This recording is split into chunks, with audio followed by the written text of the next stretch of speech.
नमस्कार, आप देख रहे हैं नेक्स्ट 9 न्यूज और मैं हूं आपके साथ मेघा। महाराष्ट्र की तरफ अगर रुख किया जाए तो देखिए, महाराष्ट्र की राजनीति कुछ ऐसी रही है। 2019 से लेकर अब तक यहां सरकार बनती है, लेकिन वो सरकार कितने सालों तक स्थिर रह पाएगी ये कह पाना किसी के लिए भी मुश्किल हो जाता है। 2019 का अगर दौर याद करें तो नवंबर का महीना था, कड़कड़ाती ठंड थी और देवेंद्र फडणवीस ने एनसीपी के अजीत पवार के साथ मिलकर मुख्यमंत्री की शपथ ले ली। एनसीपी यहाँ पर शरद पवार की जो पार्टी है वो दो हिस्सों में बंट गई। हैरान कर देने वाली बात यह है कि इतनी बड़ी सेंधमारी के बावजूद देवेंद्र फडणवीस को महज 2 दिन के भीतर मुख्यमंत्री पद से इस्तीफा देना पड़ा। ये वो महाराष्ट्र है जहां 2 दिन के लिए देवेंद्र फडणवीस मुख्यमंत्री बने थे और अजीत पवार उप मुख्यमंत्री। बाद में शरद पवार ने एक ऐसा गेम खेला कि अजीत पवार का मन कुछ इस तरह से बदल गया। अजीत पवार ने वापस अपने चाचा की शरण में जाने का फैसला किया। अब इन सबके बीच में एक बार फिर से महाराष्ट्र में बड़ी सेंधमारी भारतीय जनता पार्टी ने की है। ये सेंधमारी शिवसेना में की है। शिवसेना को 2 हिस्सों में बांट दिया है, एक गुट के साथ मिलकर सरकार बना ली है। ये सरकार 6 महीने में गिर जाएगी, शरद पवार ये दावा बार बार कर रहे हैं।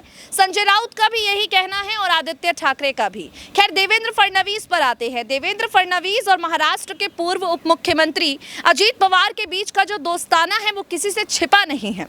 ये दोस्ताना किस तरह से 2019 में खुलकर सबके सामने आया, हर कोई इस बात से भली भांति वाकिफ है।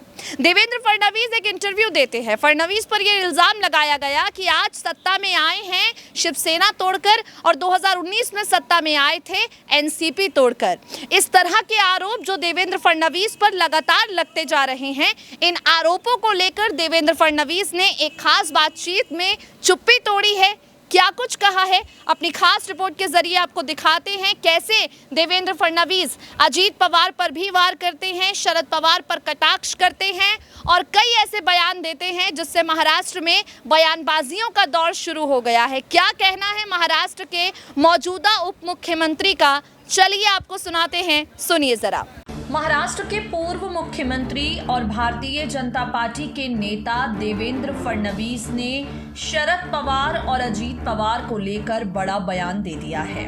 आपको बता दें, देवेंद्र फडणवीस का एक इंटरव्यू सामने आ रहा है जिसमें देवेंद्र फडणवीस शरद पवार के खिलाफ अजीत पवार की बगावत पर पहली बार बयानबाजी करते हुए सुनाई पड़ रहे हैं।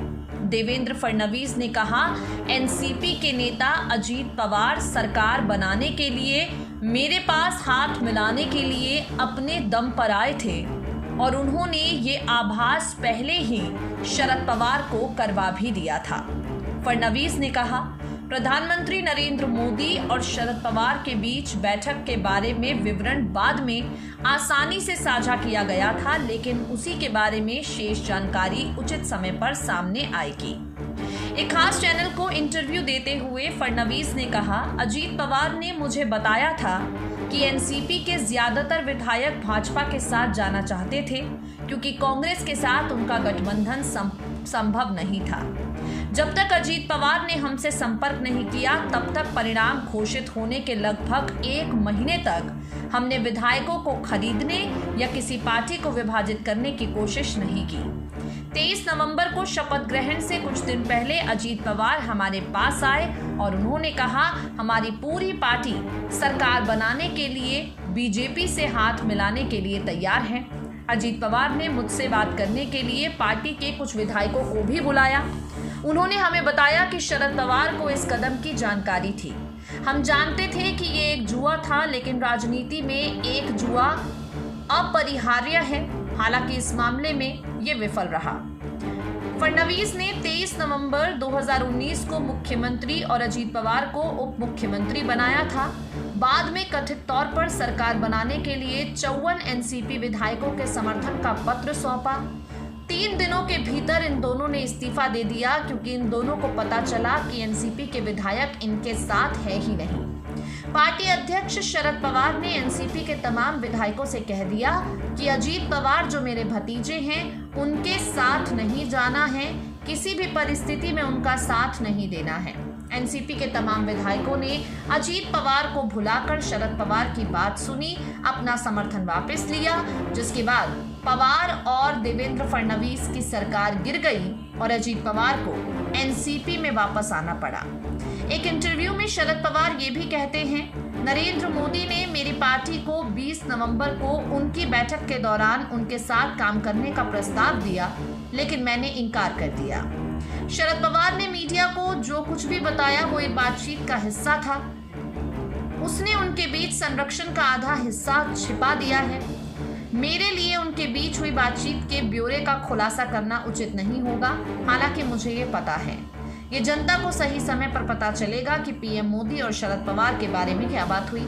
मुझे इस बात का दुख है कि शिवसेना प्रमुख उद्धव ठाकरे ने पिछले 5 सालों में स्वस्थ संबंध साझा करने के बावजूद, चुनाव परिणाम घोषित होने के बावजूद मेरे फोन नहीं उठाए और बातचीत खत्म कर दी। ये बयान है देवेंद्र फडणवीस का।